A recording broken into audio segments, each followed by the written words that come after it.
Artwork, critiques, Photoshop files, and reference sheets are all available on my Patreon.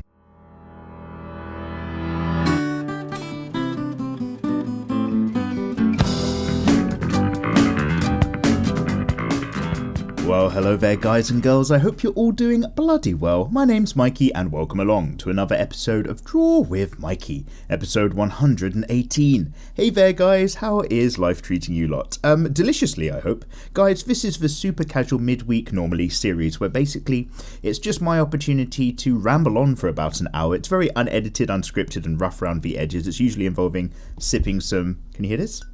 Delicious coffee and or tea. It's coffee today, and it's just my opportunity to touch bases for you guys, catch up, have a little bit of a session where I read through the comment section. So if you guys have got anything that you want to say to me, questions, feedback, thoughts, whatever's on your mind, get yourself in the comment section below this video, and with any luck I'll be reading it next week around. So yeah, normally midweek it is a Friday, my dudes, so basically congratulations everybody for making it towards the end of the week. Sorry this one's a little bit late. Basically I thought I was going to be having a lovely window in Thursday morning to get all of this recorded and done. Turns out I had a meeting that I'd kind of semi-forgotten about or blanked on for some reason, and then I was just super busy. And yeah, when I came back home from the meeting, I was just like, time for bed. So basically what's going on at this side of things, in last week's episode we were probably doing Daughters of Daddy Thanos, and I think I said in that episode that if you guys want to talk about endgame spoilers in the comment section today, then we're going to do that. We're going to make this an endgame spoiler place, because I had some opinions I wanted to share. You know what, I'm going to scratch that idea. Right now in the background, guys, you can see that I'm just doing some gentle studies of Stage 3 Arya Stark. So Stage 3 Arya Stark is Arya and Hound. Bear in mind that Stage 1 Arya Stark is young Arya, running around chasing cats in King's Landing. Stage 2 Arya is Arya slowly learning to become the ghost of Ghost of Harrenhal and all that sort of stuff, and basically seeing the world for the horrible place it is. Stage 3 Arya is Arya kind of, having a handle through death and killing and walking around with a hound all the time. Arya and the Hound, best duo in Game of Thrones. But it does basically mean that we're probably going to have to talk a little bit about the most recent episode of Game of Thrones. I know it's been a hot topic on all the internet and all social media, so I'm terribly sorry guys. If you're trying to avoid Game of Thrones spoilers, I will clearly say, I'm gonna spoil something in a minute. I won't do it right now, but I want you to know this is what's on my mind and this is what we need to be discussing. Anyway though, enough about me. How are you guys getting on? Maybe you're just cracking on with your own artwork in the background. That's what I'm just doing here. Just kind of chilling out live on Twitch. Twitch.tv everybody. Make sure that you're following me on Twitch. Sketching out some Arya Stark, and basically what I was doing is just doing a values study, and by sketching out her face or trying to do a study of her face, it then forced me to look at the nuances of her face in a lot of detail, in a way that maybe if I just randomly glance at the actress Maisie Williams, I'm not going to grab all of those moments and elements in her face as well as I could. So by actually doing that and drawing, it does force me to sit down and have a proper look at that lady, and therefore hopefully make it a bit easier to kind of do a slightly more animated or kind of casual fan art version of her a little bit later down the line. Anywho, that's enough about me and what's going on here. Also, yeah, I'm a little bit tired, guys. You can probably tell. So I'm probably just going to be sipping and quietly reading. However, Angelo Noble117 says, me searching about homework. YouTube algorithm. Here's a guy drawing hot Gamora and Nebula. Me. Okay. Okay, brilliant. Did this come up in your suggested feed for something to do instead of your studies? What were you studying that Gamora and Nebula came up? Anyway, I'll take it. Hello and welcome. Lolly Oni-chan Senpai says, FBI, open up, Thanos. And FBI, I don't feel so good. Do you know what, like, the old Avengers, Infinity War, I love how, like, all you have to say now after Infinity War is just, Mr. Stark? That's all you have to say, and it, like, speaks volumes. Mr. Stark? I'm an English lad, 66. Excellent, so am I. Says, I'm hoping that it's just a bubble bath. Dear God, let it just be a bubble bath. Yeah, there's a lot of white, creamy, soapy substance going on in that last image. I promise. It was just a bubble bath, but you guys are all perverts, so that's how it's going to go, sure, in your heads. Okayan says, oh, why don't you make my boy Thanos sexy too? Oh, Okayan, just time constraints. All bear with. But I'm thinking about like a possible gender-swapped Thanos, like Empress Thanos or something like that, or a Thanos-chan. We'll come back to that. Mustard Gnome says, wait, that's illegal. Thanos, sweet home Alabama, take me home. I don't even know what that's a reference to, but I've heard so many people singing on that, because that's also in... Wait, is that in a DayZ trailer as well? Something like that. Scofa says Gamora and Nebula may be thick, but Thanos is thick with capital THICCs. Yeah, Thanos has got that Daddy Thanos vibe. So I'm thinking, like, when I was thinking about doing like an illustration of Thanos as a female character, I was basically, because I've had a few sketches already in the background, and I was just like, well, I want her to be like muscly and wiry and kind of maybe lean, and so I did an illustration like that, and I kind of drew her as a bit of a kind of purple centurion. So instead I'm just like, right, well actually no, thick Thanos is possibly not thick and sexy, but like thick and matronly, do you know what I mean? So I might take it a bit more in that direction, so ready your confused directions, everybody, because you're probably going to see some manly muscles and stature and thickness. We'll see how we go. If I ever get around to it, that is. Dorian Adrian Bazea says Nebula had blue hair in the comics, and now she's bald. Oh, did she?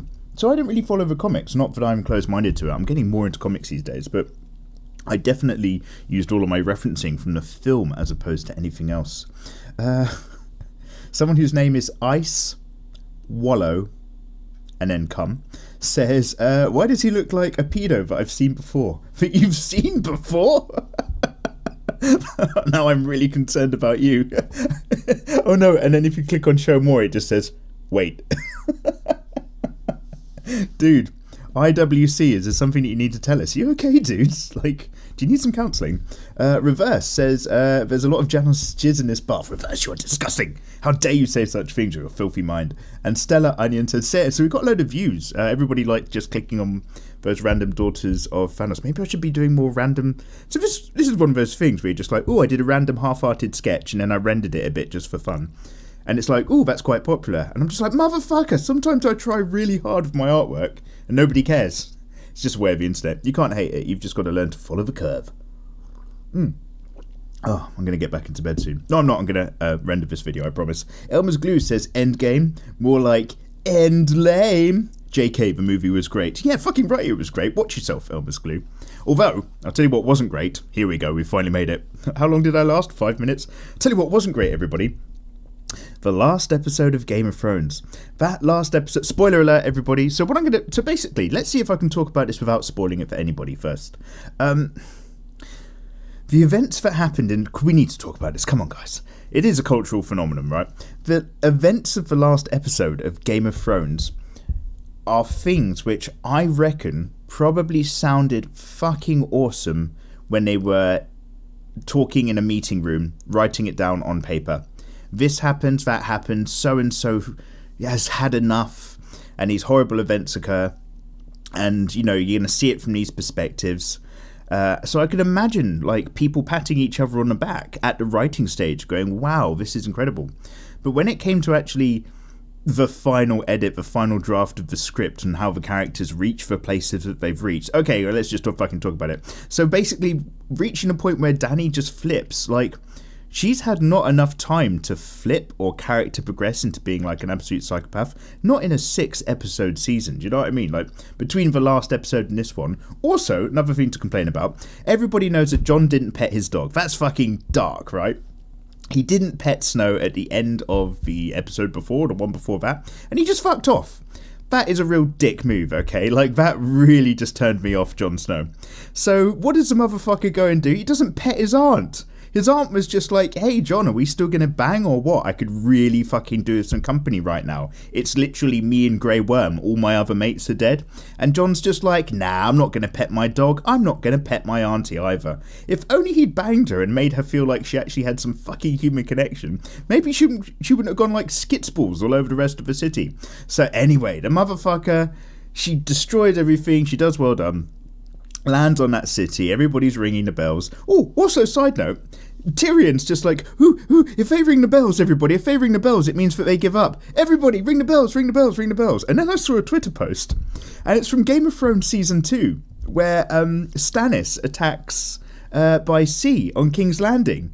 And they're ringing the bells at King's Landing, and Davos is just like, oh, I've never known a ringing bell to mean that they give up. Let's ring our war drums, or something like that. I'm trying to do his voice. Game of Thrones in the world of Game of Thrones specifically says in season 2 that the ringing of bells does not mean surrender. I was just like, whoa, fuck, what the motherfuck? So in this episode, they're just like, no, but it would be really good if it does mean surrender. So let's just pretend the nature of how a city declares itself in a war has for some reason changed. Anyway, so the bells ring and Dany's just like, motherfucker, I'm going to burn everybody. And all the visuals of the scene, except for one thing. Don't worry, guys, this rant's going to be over really soon. I'm totally going to come back to your comments. All the visuals of the scene and stuff are just like, okay, they look incredible. That's all absolutely fine, but fucking hell. So she fucking flies her dragon, and it looks like she's flying her dragon straight towards the Red Keep, and I'm just kind of like, you know what? If we accidentally lose a few women and children whilst Dany's burning down just the Red Keep with Cersei inside, that's going to be interesting, right? Because then Dany's going to sit on a throne and Jon's going to be like, you killed innocent people. And Dany's going to be like, yeah, but it was only like 5 or 6. In the balance of the war, how do you value a human life? Like, it becomes really interesting, right? Does Jon want to dethrone her or think that she's unworthy to rule just because she let a couple people die? That's a fucking debate, right? Because they otherwise ended the war.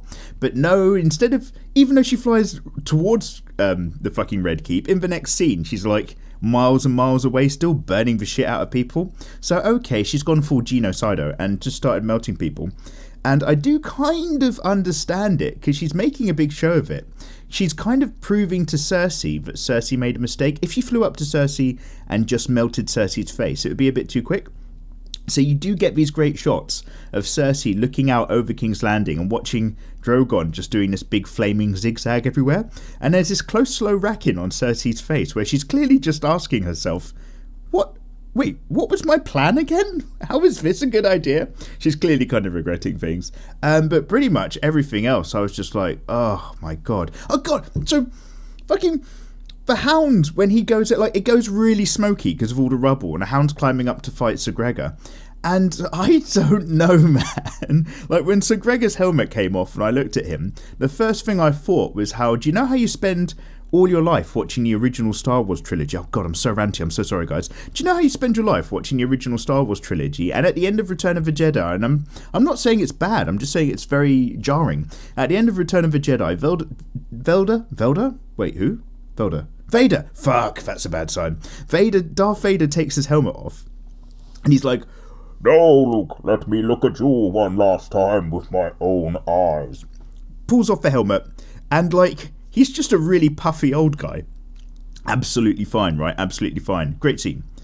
So when the Hound takes off his brother's helmet, I remember just thinking, ooh, he's very puffy, this guy. He just has this big, round, puffy face. And it's all it's just so green and limey. Do you know what I mean? I get that, he's a living corpse. But, this is... Oh, something's postage just come through the door. I get that he's a living corpse, but he's all bloated, and he just looks fucking funny. He looks like he comes from a fucking B-movie horror film. And I don't know, but some of the shots, the swords clang and you see dust come off him, and it's really blurry shot, which is a cutaway to Arya running through the streets, and it just felt over so. Basically, guys, what I'm trying to do is I'm trying to express a feeling here. So when the Hound and... I'm triggered. When the Hound and his brother are fighting, you've got loads of glare from the sun, because obviously there's no background beyond the staircase. It's all green screen. So it's all the bright, glaring white coming in from the outside. And I'll tell you what it made me feel like. Guys, if you're anything like my generation, mid-30s-ish or anything like that, maybe even younger, it's still probably going to count for you guys. Basically, I grew up at a point where I was really into movies, just young enough to really appreciate it, just old enough, but, well, perfect crossroads, where the Lord of the Rings trilogy blew my frickin' mind. Lord of the Rings trilogy started when the Harry Potter film started as well, kind of round about that circa, and that really fucking did it for me. The portrayal of Gandalf was everything. I just thought he was so good. Mr. McKellen smashed it. Win, win, win, right? And I watched the Lord of the Rings trilogy quite a few times, and then it's just so good. You can kind of come back to it every couple years and just chill out all Sunday long and just kind of watch it. So I was very, very used to seeing characters act in a certain way and do certain things, right? You've got Gandalf and his crew and Galadriel, all shall love me in despair, and all that sort of stuff, right? And that's absolutely fine. And then eventually they went round and they made the Hobbit trilogy, which, you know, in my opinion, nobody fucking asked for, but whatever. And I remember watching, I think it's either the first or the second Hobbit movie, and all like the lights really bright and there's loads of glare and they fucked up the frame rate and stuff like that. And basically, all of a sudden, I'm looking at Gandalf, Saruman, and Galadriel kind of standing around somewhere having a chat. And it's the same actors and they're dressed in the same way, but they're doing stuff and talking about stuff I'm not used to them doing. Like, my brain couldn't process it. And instead of feeling like I was watching a prequel film, I felt like I was watching some long lost and recently discovered like outtakes or unused B-team footage from the first film. Like, my brain couldn't compute that I was watching another separate movie in the lore of this. It was just like, ooh, who found these outtakes? That's so weird, seeing these characters say stuff that I'm not used to them doing or saying. And it's so hard to describe, guys, but basically that's the exact same kind of feeling that I had when I watched this episode of Game of Thrones. I was like, hey, it's all of the characters I know.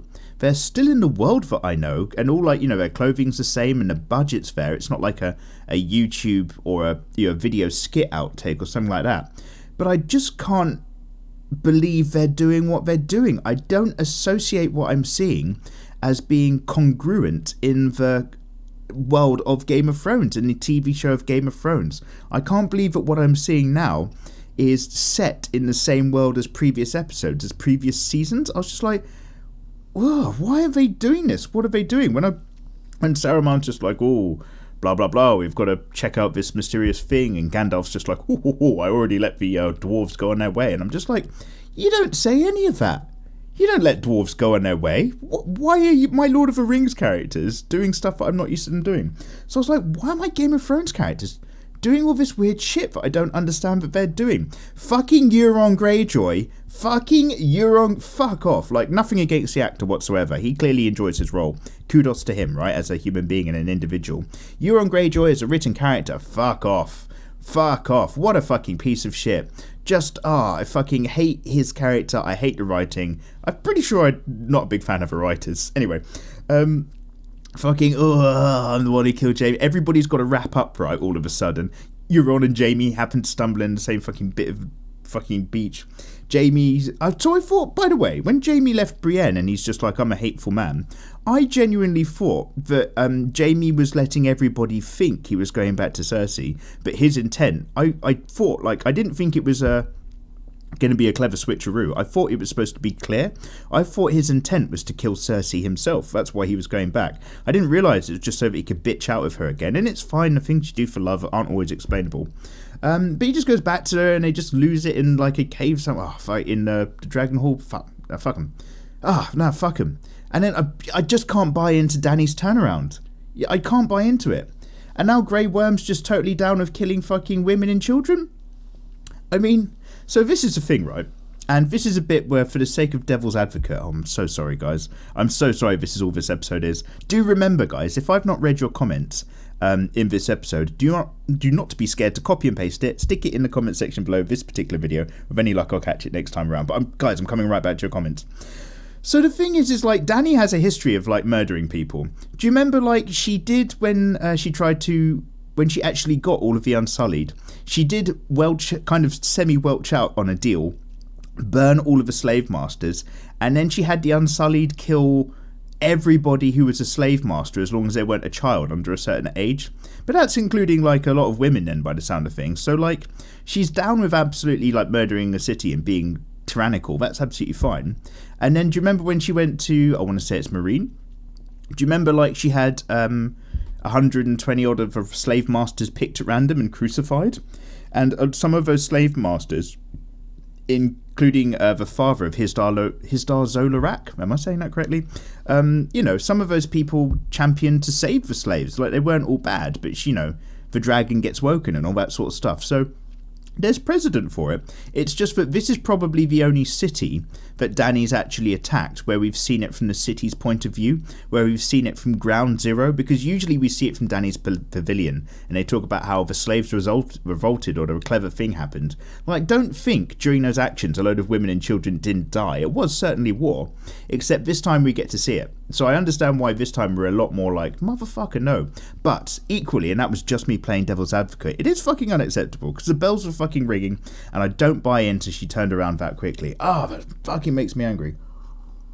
And by the way, Arya and the Hound made it all the fucking way from Winterfell, all the way to King's Landing, all the way to the Red fucking Keep, until the Hound kind of goes, hey Arya, actually maybe you don't want to be here. And Arya's just like, thank you. Fucking say that shit to her when you're at Winterfell. I mean, I get it, like, you need to see that the city's clearly gonna fall apart from Dragonfire. So I guess it's a bit late in the day. And the Hound's just like, don't become like me. And Arya fails to mention things like, yo, Hound, do you know I've wiped out an entire family, right? You know I'm a stone cold motherfucking killer. But I don't mind that, because then you get to see Arya just running around, just trying to get the fuck out of there. And you see, like, the destruction, the chaos, and you never see it from Dany's point of view again. And that's what's quite interesting, is for all of other Dany's wars that she's won, you see them from her point of view. And in the moment she goes nuts, she's no longer a relatable character to us, the viewer, so we no longer get her POV. So I think that's kind of super interesting. I think the things that are happening are interesting. I think they're just delivered, built up to, bought, executed, and showed and written fucking awfully. Oh, so bad. Oh, so bad. So anyway, long story short, I'm going to try to do some Arya fan art at some point. So guys, so sorry. Crystal Brenner says, no wonder Gamora and Nebula never got along. Green and blue aren't complementary. True, good sir. And Shu says, I can't believe that I clicked this, even though I'm gay. Oh, Shu, well, it's all a spectrum, right? No need to feel bad about things. Ergot says, I came here to see Thanos, and I'm going for the head. Oh, that's a wanking joke. And Doc Wolf says, I'll be honest with you, I find Nebula just sexier than Gamora. She truly has that sexy robot vibe going on. Oh, in terms of the actual thing, because Nebula's got those, like, big black eyes, do you know what I mean? There's barely any white around the edges. And that's kind of like, even though her expression is one of deep hatred and the ability to kill people quite easily and not very... She's not very emotionally stable. Nebula's eyes are actually kind of fucking beautiful for evil robot eyes. Like, I kind of understand where you're coming from.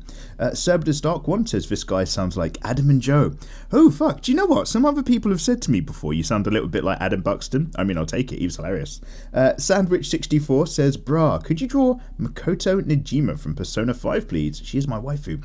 Dude, I've got Persona 5. I'm going to be doing some Let's Plays of that on Twitch eventually, once we get through Sekiro and get through Witcher and all the other games that we got to do. But I won't do any fan arts until I've actually played the game, but thank you very much for the suggestion. We'll keep her on the back burner, good sir. Ryden Cole says, hey Mikey. Hello there, Ryden. Your channel inspired me to pick up drawing again after a 7-year hiatus. Oh, dude, thank you, man. And I'm really curious about getting into digital. Do you think it's easier to learn drawing digitally versus traditionally? I've got 6 to 7 years of Photoshop under my belt with a graphic design work. Oh, fuck. And I think I could progress much faster using a digital medium. Just curious of your thoughts. Ryden Cole. When people ask me, like, and obviously this is not your question, but when people ask me, I want to get into drawing, should I go straight to digital or what should I do? The first thing I always personally say is, get yourself a pencil and get yourself a sheet of paper. They're fucking dirt cheap. You can buy, printed paper all over the world. You can buy pencils all over the world. Minimum loss, minimum input, but you get the pleasure of drawing straight away and you can decide how much you enjoy it or you don't.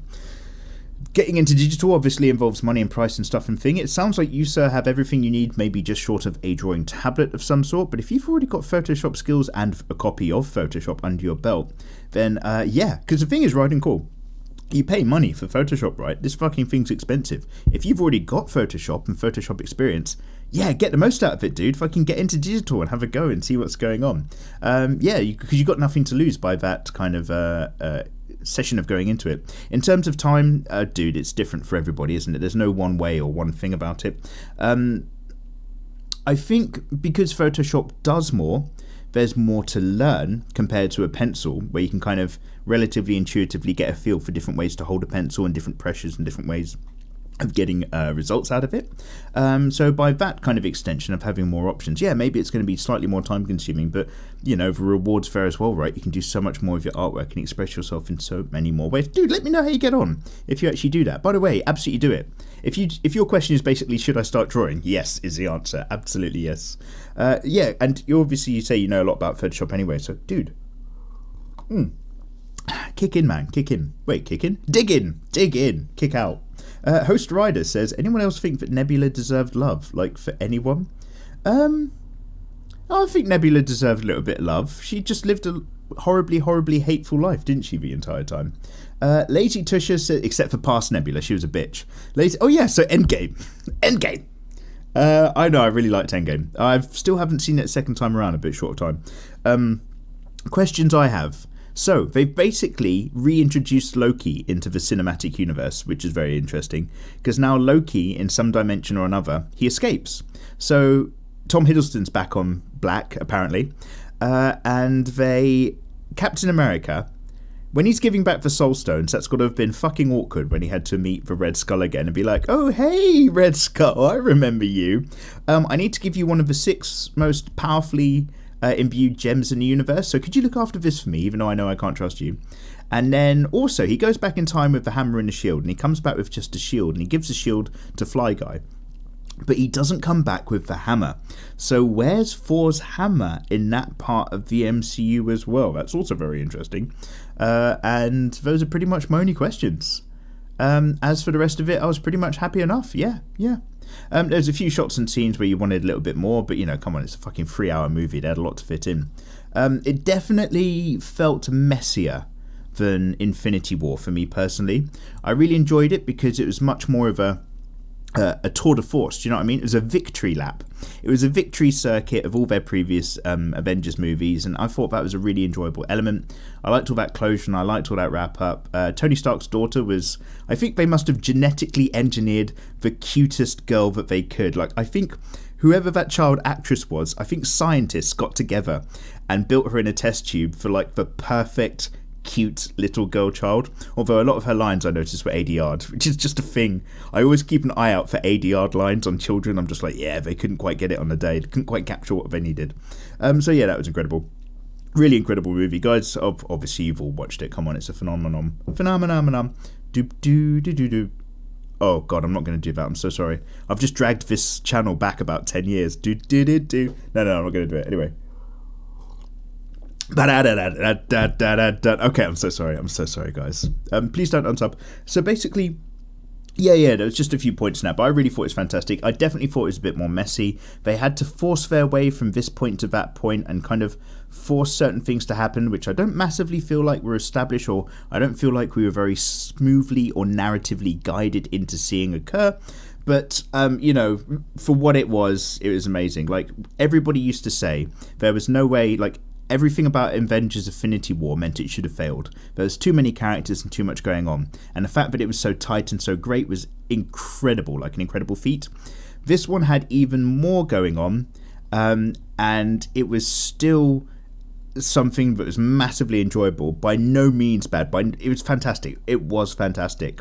I'm just saying by comparisons to how tight Infinity War, because you had more people and more things happening this time round, it felt a little bit more frayed and bumpy around the edges, only just a touch, but you're always going to compare something like this to the previous one, right? Anyway, so yeah, have we talked about all the things? Yeah, I think we've talked about all the popular culture things, guys. Let me focus back on you. Right, okay, guys, let's talk about your comments. I'm so sorry. I'm just super tired. I've woken up a little bit late. I know we've got to get loads of things done. I don't even have like a theme. Just tell me, guys, tell me your fucking opinions on Game of Thrones. Oh my god, by the time this episode... No. Oh my god, by the time the next episode comes out... the last episode of Game of Thrones will have happened. Talk to me about Game of Thrones, guys. We're going to talk all about that in the comment section next time around as well. Autumn's Corner says, can you please make a tutorial about different facial expressions? Yes, I can, Autumn's Corner. Yes, I can. We're going to come back to that with the paper and pencil stuff. I've just got a little bit of stuff to get out of the way. Gaming didn't just die, it was murdered. Oh, gaming, who hurt you? When did gaming die for you, man? I love the drawing, Mikey. Thanks, man. I was glad to see Captain Marvel wasn't in the movie much and she didn't speak much, so Avengers was awesome. Yeah, old Brie Larson. So, what I didn't realise is that they filmed all of her Avengers scenes before they filmed Captain Marvel. So Brie Larson, hadn't even read the Captain Marvel script at that point. So that poor lady in Avengers had no direction as to how she was supposed to be taking her character. Turns out, spoiler alert, she wasn't taking her character in any direction. Cardboard flat was how it was supposed to be. But that's got to be a difficult thing to be hey, you're portraying a character set after your initial movie where we get to know who your character is, but you right now as an actress on set have no idea who your character is, so good luck. Although she did have the funky haircut, so swings and roundabouts. Nukesaw says, I've been with you since you started. Oh, thank you very much, dude. Welcome. We'll take this journey together. I do feel your progress during all of these years of work. Do not stop. It's great what you do. Oh, thank you so much, man. Yeah, experimenting all the time. Somebody was asking me on a live stream, do I miss that cleaner anime wave I used to be on? And parts of me do for various reasons, but the problem is if I kind of go back to that, I feel like without painting my way out of some of it, I'm not producing artwork that's rich enough somehow. However, I will try to make sure we've got more of those anime goes under my boot and under my wing, so to speak. Sir Clumsy says, I didn't know that Thanos was from Alabama. So, okay, Sweet Home Alabama and Thanos, Alabama. So is this... Okay, now I'm trying to put it together.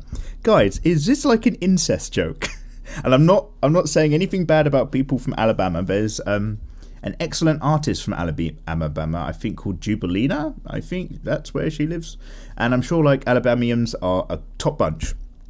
But is that where, like, is that one of the states where a lot of incest and family jokes come from, by any chance? Manzano Senpai says, draw image for research purposes. Research indeed, of course. I was just researching, could I do, like, some, Daughters of Thanos style stuff? How do I feel about that and all that kind of thing? And getting used to using different brushes and all that sort of stuff. Ooh, I've just used a... 6th brush. I've got like a 7th brush. Shit. I've got a 6 brush collection on Photoshop, and I think I might have just added in another basic Photoshop brush into that collection. Again, I don't have any cool brushes except for the Dave Greco one, but I've just been using not in this piece, but I've just started to use a charcoal small brush to get like a pencil effect. It's not perfectly pencil, but it's quite nice, and I'm very, very tempted on buying one of those smart brush packs that you have to pay for, like watercolor effect brush pack. That shit does look pretty good. Erickson Acosta says, hello dude. Hello Erickson. You sound like the guy who voices over Pokio. Oh, I've got no idea what Pokio is, dude. But it sounds like whoever voices over that is one handsome individual. And Red Bull LPS says, please make a tutorial at paper that will draw 2 people in the 1 page. I think I know what you're getting at, Red Bull. A lot of people have asked me about 2 characters interacting, not necessarily banging, but for example, embracing, hugging, kissing, and all that sort of stuff. It's quite easy to draw one character and put them where you want, but when you've got 2 characters whose body shapes and the pressure of each other cause each other to react and change their form and change their design, it can get a bit tangly, and it's not necessarily the easiest thing to do. So that's also, like, on the many things of the many lists there. El Camfleto says, I walked and I took my money. Q. Wait, what? So you've got loads of emotes that might tell a story here.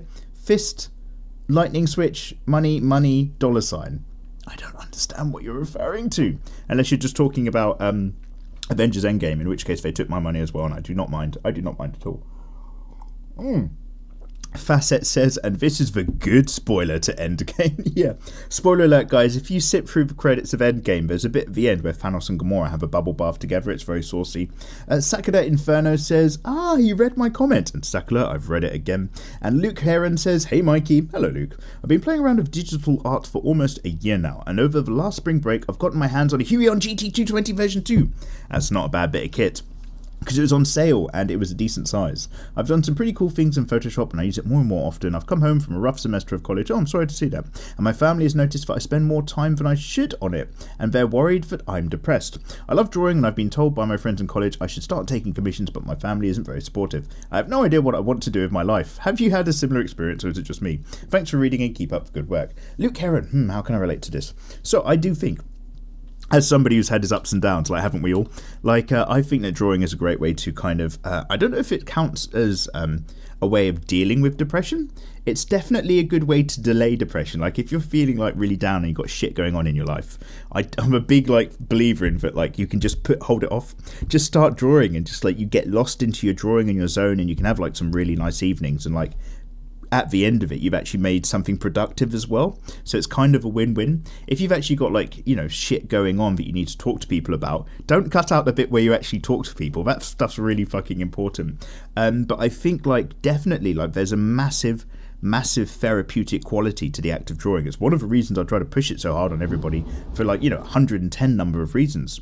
And, like, I find that the same, like, when I have, like, really hard shit, stuff going on with my mum, all this kind of stuff and thing, like, yeah, man, getting into the drawing is absolutely massive for me.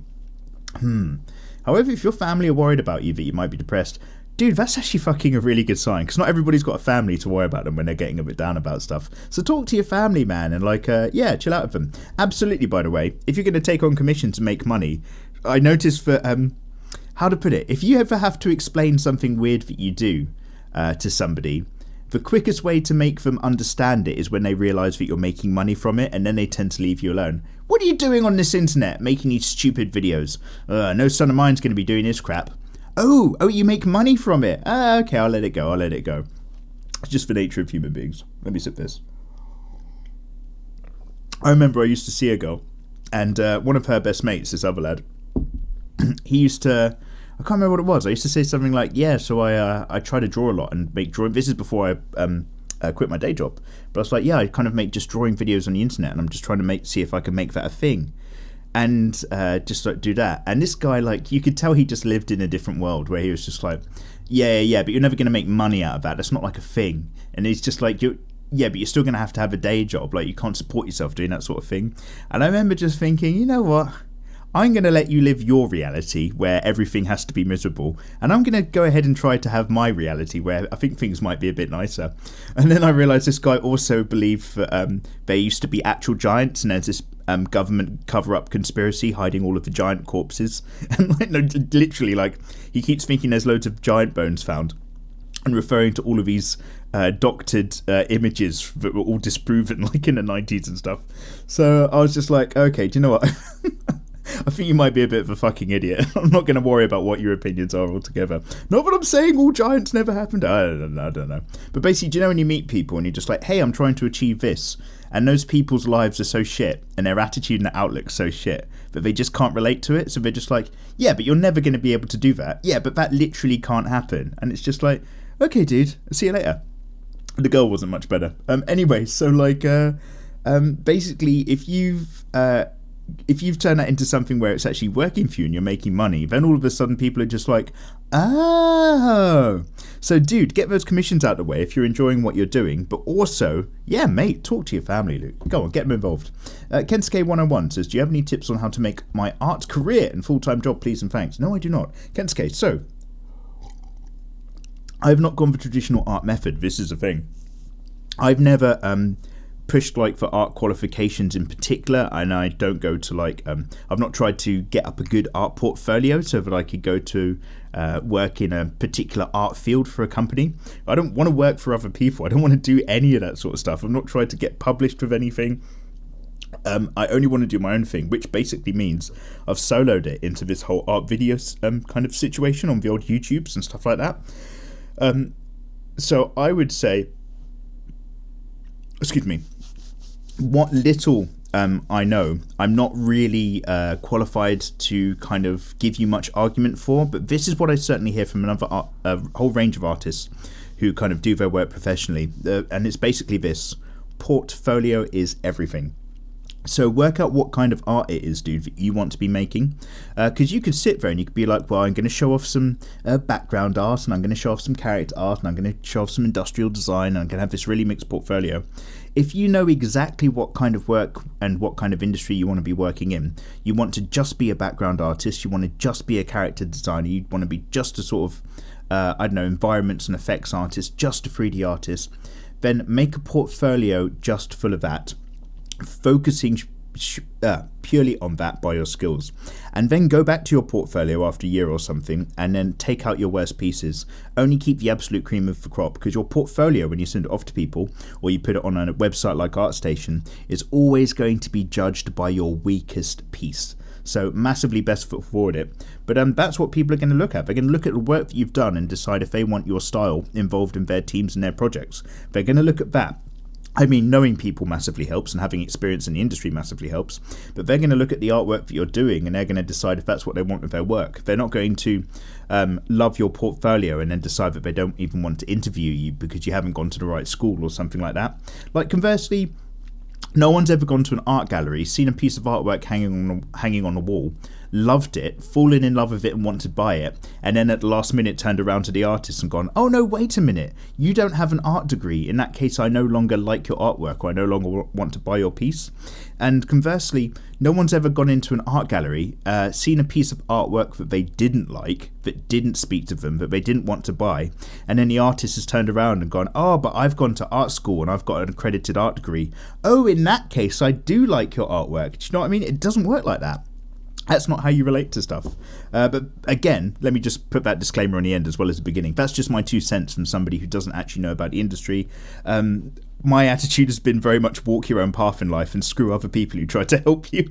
Like, I don't play well with others. So I'm just like, no, I don't care if I grow really, really slowly and make really slow progress. As long as I do it just me, I'm a happy chappy. So my method is just try to share as much of anything that I know about drawing, because I want people to get into drawing and make videos surrounding that, and then make other videos on Film Creme. Basically try to turn all my hobbies into videos that I can make, and just see if that works. So I'm on some weird experiment right now. Tigerish Flame says, this is amazing work, to be honest. Oh, Tigerish, thank you so much. It's just a bit experimental and sketchy, but I do appreciate it. Darcy Francisco says, I loved it. Annoying Dan says, I didn't want to watch this because of the thumbnail. I don't like that stuff. Annoying Dans, you don't like green space aliens getting into the hot tub with their blue space robot alien sisters and their big purple daddy? You're missing out, mate. Zerku says, family strokes. Thanos for Best and Most Talented Man Awards. Johnny Sins loses his streak for the Best and Most Talented Award something. I don't understand what that's a reference to, dude. I have no idea what you're talking about. Mio Prom Ann says, movie was really awesome, but especially at the last part. Oh, do you mean the massive epic fucking battle at the end? Yeah. And then, and then the whole, like, I am Iron Man. Oh, man. Yeah. Chocobo Kid says, Cappuccino Bambinos. I'm totally going to use that without permission. Yeah, go ahead. I greet people however you see fit. Deku Boy says, nice, your art is fantastic as always. Deku Boy, you are too kind. Annoying Dan says, what the fuck, I just skipped to the part of the video and get some human runner adverts. While a stickman dude was screaming no after being pushed off a map. It was hilarious. I have no idea what advert that is. All of my adverts are still Grammarly and still that Game of Thrones browser game. Anyway, I skipped the part where Mikey was reading my comment. Ah, boo. Anyway, Crob Great One says, amazing art, man. I fucking loved Endgame. The amount of man tears I cried made me ashamed of myself. Yeah, dude, there were 2 parts where I got pretty teary. And I think just one of them was just... So I definitely ended up with a crush on Captain America. Like, I can't deny that. And I think it happened in Winter Soldier. And then, like, I felt really sad for him in Endgame because he'd clearly had such a hard life after, like, he gave up the shield.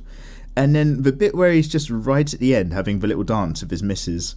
And I was just thinking of how he's deserved that so much and how he's given up. So this is a very similar reason why I had a crush on Jack Bauer from 24. Is that, like...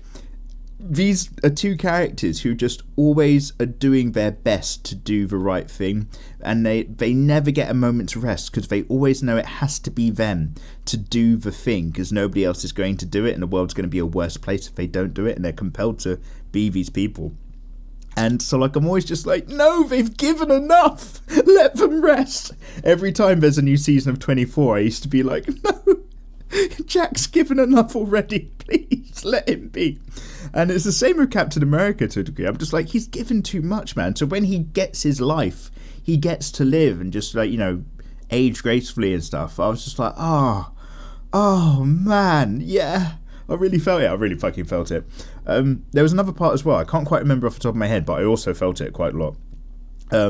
It wasn't me versus you. It wasn't boyfriend versus girlfriend who can jump off a cliff fastest. That was like a fucking YouTube prank video. I was just like, oh my god. Will one of you just fucking die already? Will one of you just fucking jump off that cliff?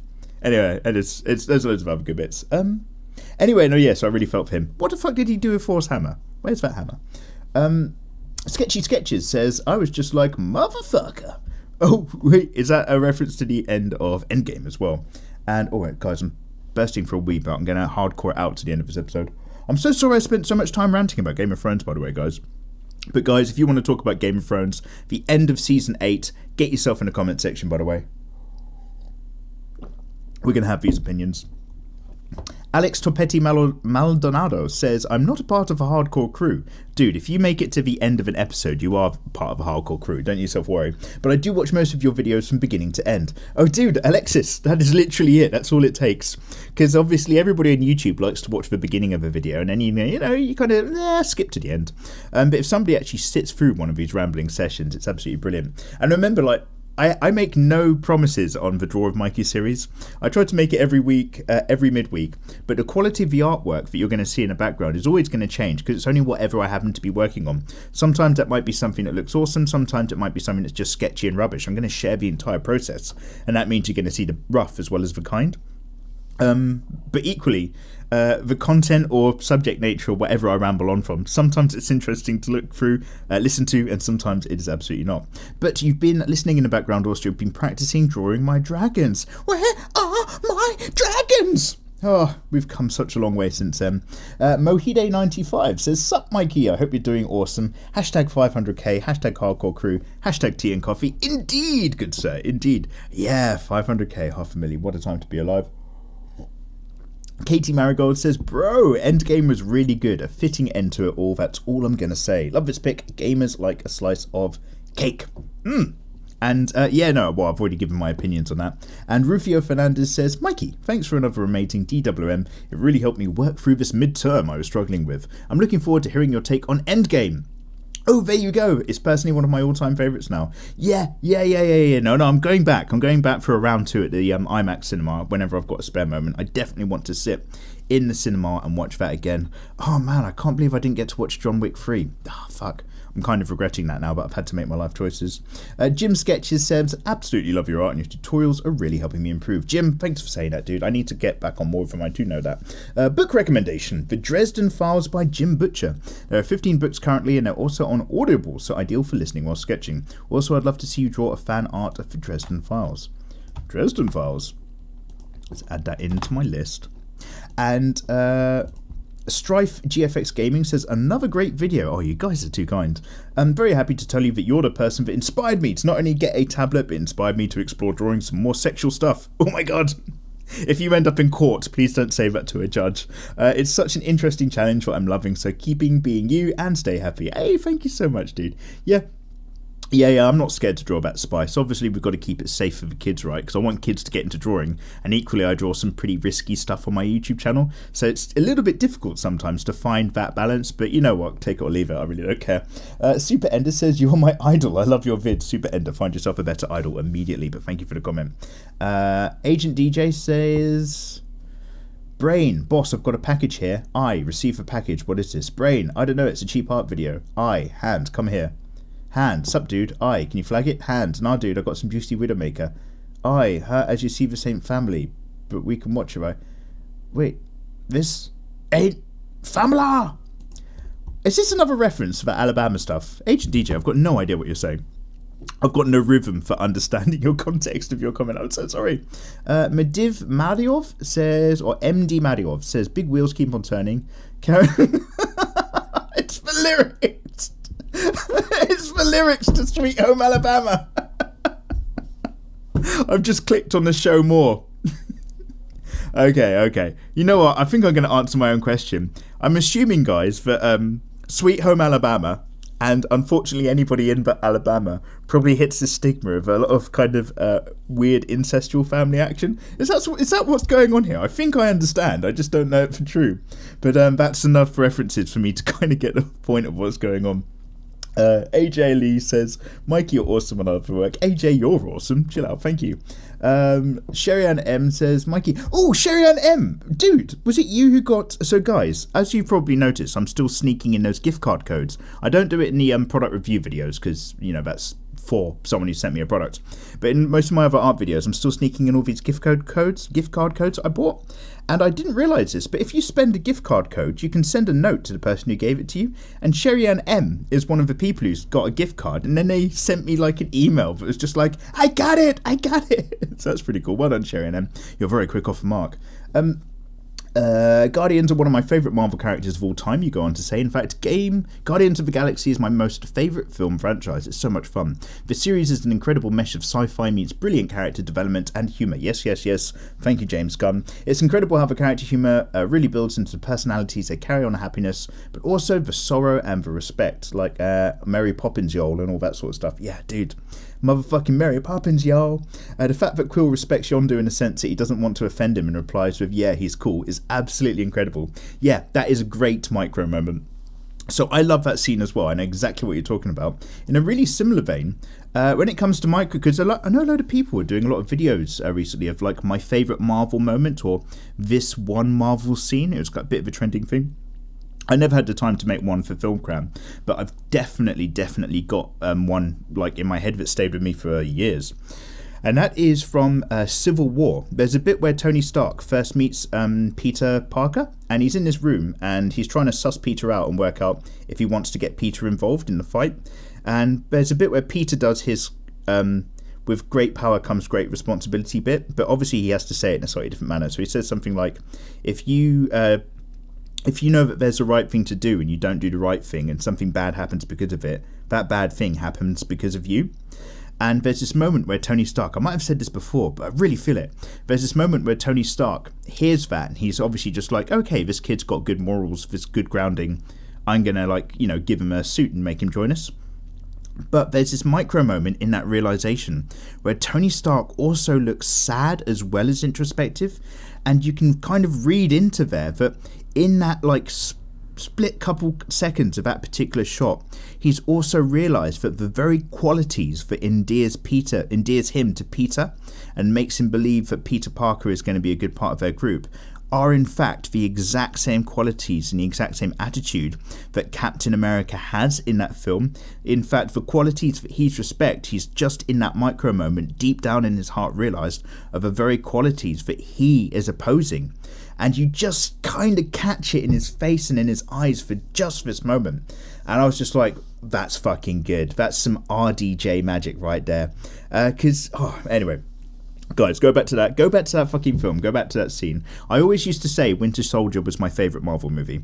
And I always used to say that Winter Soldier was probably better than Civil War. And then the more I watch Civil War, the better it gets every time. And you know what? I do actually think Civil War, and I'm not going to put my name to it yet because I haven't made a full opinion, but I think Civil War might be better than Winter Soldier. Obviously now we've got Infinity War and we've got Endgame, so everything's up in the air again. But when it comes to Marvel micro moments, that is probably my favourite one in the entire franchise. Possibly a close second, or definitely in my top 5. Yeah, he's cool. I agree with you, Cherry, and I agree. Anyway. Abishay Mera says, can we get a 4K wallpaper of your created images? Oh, do you know what? I've not done any 4K. Actually, do you know what? Have I got any 4K artwork? I do 300 DPI on an A3 paper. Yeah, it's probably 4Kable. I haven't quite gotten to prints yet, but in terms of my actual images, if you want to download high-res copies of my artwork, all you've got to do is either subscribe to me on Twitch and I'll grab them from my Discord, or just subscribe to me on Patreon and grab them from there. One or the other. Honey Pixels says, I was drawing whilst you uploaded. Fantastic. I hope you've continued to draw. Kato Blue says, draw Asuka Kazama from Tekken. Asuka! Fuck, I haven't thought about her for a billion years. I was a bit of a Ling Xiaoyu boy, or a Yoshimitsu. I mean, Yoshimitsu first. I was always Yoshi. But Yoshimitsu or Ling Xiaoyu to mix things up and piss people off. Okay, right, we're coming towards the end of this episode, guys. I'm so sorry if it's been a little bit perfunctory whilst I've just been blasting my way through. Felipe Matamos says, hey Mikey, various things. Firstly, congratulations on 500,000. Thank you, man. And cheers for the other half. Cheers to you, good sir. Let me sip this. Second, Endgame was amazing, but it also milked me some tears, you and me both, bruv. And third, question for the Q&A, thank you. What's your favourite food? I'm just curious. And finally, I hope you're having a marvellous and fantastic day. Oh, busy week, mate, busy week. Never forget, Mikey, you're the inspiration of many people to grow, so keep the good job going. Felipe, that's such a fucking kind thing to say. I'm going to copy your comment, not just because it's really nice, but because it's got a question in for the Q&As as well, good sir.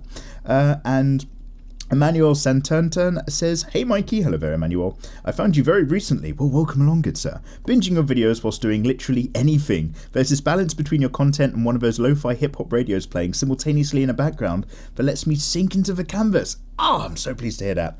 Balanced. As all things should be. Good reference. Your videos have this passionate feel to them, revolving around honesty and progress, which really pushes people to try to actually draw. Oh, dude, that's so kind. It's like a warm-up cup of tea in the winter. Oh, dude, that's such a nice comment. Yeah, man, all power to you. I hope it's coming along a treat for your own artworks, dude. Dimension says Alabama 100. Oh my god, it is. Okay, guys, so right.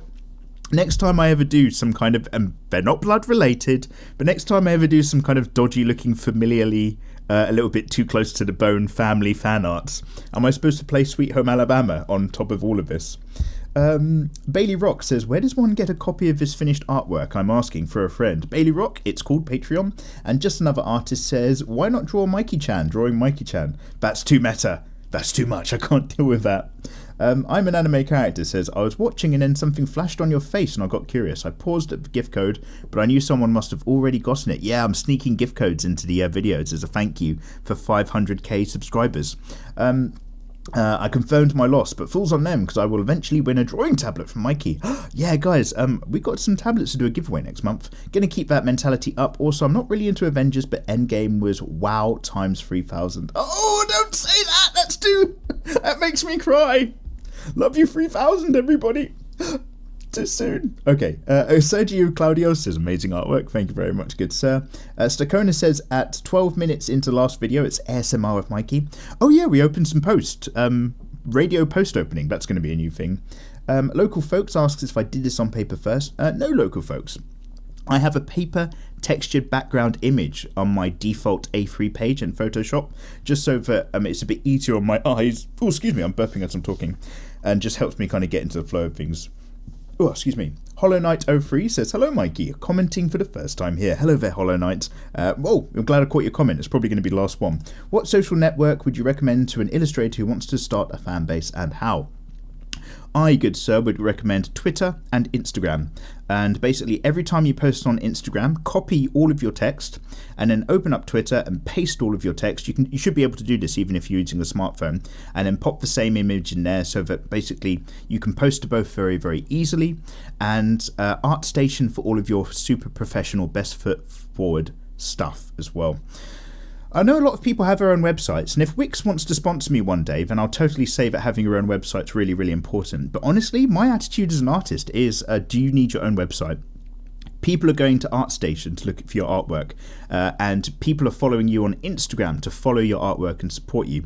Ain't nobody trying to check out your own personal website. If you've got your own shop on your website, that's probably really cool.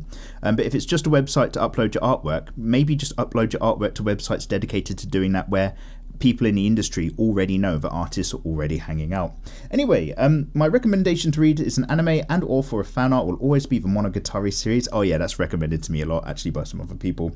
I'm curious to know what Hitagi Senjo Gahara or Kiss Shot looks like in your style. I hope you can give it a try, and thanks for the company when we draw. No, guys, each and every one of you, it's the other way around. Thank you guys for the company whilst I'm just rambling along in the comments section. Like, it's you guys talking to me as much as me talking to you. But I'm absolutely pleased to hear if any of you guys are drawing or getting your own work done in the background whilst this rambles on. However, guys, all good things come to an end. Everything is balanced as it should be. I'm actually like bouncing on a spot in my chair and moving my legs violently. You can't see this, but I'll let you know, because I'm bursting for a wee. So let me just say, guys, the reason why any of this is possible, thank you so much for the support. I bloody love you guys. It's down to those lovely patrons on Patreon, because YouTube doesn't make money, doesn't basically, like, the kind of content I make and the things that I draw, it's not YouTube's favourite thing in the world. So it is Patreon that makes this possible. Thank you so much to some of the higher tier patrons. So I mean, thank you to all of them. But a quick shout out to Noah H, Darius M, Melissa, Michael P, Carlos R, Breton F, Simbasi K, Fabio, Elton Peste, Andrew E, Hamongchi L, Jamie, Zahaki and Matthew A. You guys are absolute champions. We've once again got some more of the Patreon rewards out as part of the catch-up. We're getting closer every stage, so I'm really pleased with that. Going to work on some more bits whilst this video is rendering, in fact. For any of you guys, remember you can start from $1 up on Patreon if you ever want to. You can get like access to the brushes and the tutorials packs. $2 gets you access to high copies of my artwork, and it just builds up from there. I mean, you know, wait, I was going to say spoiler alert. You have been warned alert. Basically, the higher you go in the Patreon tiers, the riskier and riskier the artwork gets. But thank you so much, everybody, for just making all of this possible. It is definitely like a big circle. I only hope I make content that encourages you guys to draw, but you guys encourage me to make that content because you literally support me through it. So that's absolutely fantastic. Anyway, guys, talk to me about Game of Thrones, basically. I'm sure it's going to be a Game of Thrones chat next week around, because the last episode will have been out, Game of Thrones will be over, and Dobby will finally be free from what is one hell of a horrifically written season. I can't get my head around it. Anyway, guys, still enjoy it. If you love Game of Thrones, don't let me shoot you down. I'm not that kind of guy. Thank you so much for listening in, and I will see you next week. Take care.